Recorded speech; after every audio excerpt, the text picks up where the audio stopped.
வட மாவட்டங்களில் 33 நாட்களாக நெல் கொள்முதல் இல்லை என்று பாமக தலைவர் அன்புமணி ராமதாஸ் குற்றம் சாட்டியிருக்கிறார். காஞ்சிபுரம், திருவள்ளூர் உள்ளிட்ட வட மாவட்டங்களில் கடந்த 33 நாட்களாக நெல் கொள்முதல் செய்யப்படவில்லை என்று பாமக தலைவர் அன்புமணி ராமதாஸ் குற்றம் சாட்டியிருக்கிறார்.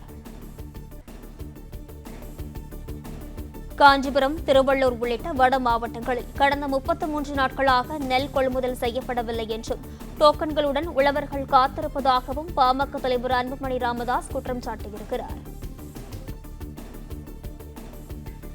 நெல் கொள்முதல் நிலையங்களில் முன் உழவர்கள் இரவும் பகலும் காத்து கிடக்க வேண்டிய நிலை ஏற்பட்டிருப்பதாகவும் அவர் குற்றம் சாட்டியிருக்கிறார். விவரங்களுடன் செய்தியாளர் பாண்டியராஜன் இணைப்பில் இருக்கிறார். வணக்கம் பாண்டியராஜன், விவரங்கள்.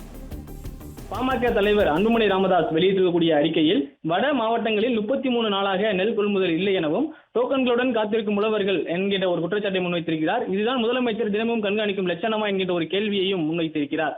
காவிரி பாசன மாவட்டங்களில் நெல் கொள்முதல் செய்வதில் நடைபெற்று வரும் குளறுபடிகளால் அங்குள்ள விவசாயிகள் கண்ணீரில் மூழ்கியுள்ள நிலையில் காஞ்சிபுரம், திருவள்ளூர் உள்ளிட்ட வட மாவட்டங்களில் கடந்த 33 நாட்களாக நெல் கொள்முதல் செய்யப்படவில்லை என்றும் அதனால் நெல் கொள்முதல் நிலையங்களில் முன் உழவர்கள் இரவும் பகலும் காத்து கிடக்க வேண்டியிருப்பதாகவும் விளைவுள்ள செய்திகள் அதிர்ச்சி அளிப்பதாகவும் அன்புமணி ராமதாஸ் அவருடைய அந்த சமூக வலைதள பதிவில் குறிப்பிட்டிருக்கிறார். 33 நாட்களாக நெல் கொள்முதல் நிறுத்தப்பட்டிருப்பதும் எப்போது நெல் கொள்முதல் தொடங்கும் என்பதை தெரியாமல் உழவர்கள் காத்து கிடப்பதும் சகித்துக் கொள்ள முடியாத கொடுமையாகும் எனவும் அன்புமணி ராமதாஸ் குறிப்பிட்டிருக்கிறார். தென்காசியில் நேற்று நடைபெற்ற அரசு விழாவில் பேசிய முதலமைச்சர் மு.க.ஸ்டாலின் அவர்கள் நெல் கொள்முதல் சிறப்பாக நடைபெறுகிறது, கொள்முதல் செய்யப்பட்ட நெல் மூட்டைகள் பாதுகாப்பாக மூடி வைக்கப்பட்டிருப்பதாகவும் நெல் கொள்முதல் குறித்து தினமும் தாம் ஆய்வு செய்வதாகவும் கூறியிருந்தார். தினமும் ஆய்வு செய்து வரும் முதலமைச்சருக்கு வட மாவட்டங்களில் 33 நாட்களாக நெல் கொள்முதல் செய்யப்படுவதில்லை என்பது எப்படி தெரியாமல் போனது என்கின்ற ஒரு கேள்வியையும் அன்புமணி ராமதாஸ் முன்வைத்திருக்கிறார். ஒருவேளை இந்த பகுதிகள் தமிழகத்திற்கு அப்பால் இருப்பதாக முதலமைச்சர் நினைத்து விட்டாரோ என்கின்ற ஒரு கேள்வியையும் அன்புமணி ராமதாஸ் விமர்சனமாக முன்வைத்திருக்கிறார்.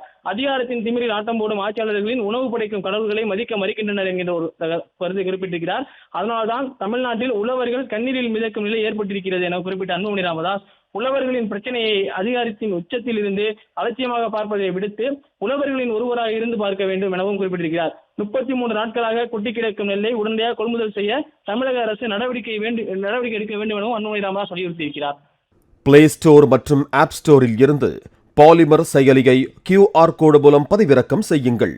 செய்திகளை உடனுக்குடன் பெறுங்கள்.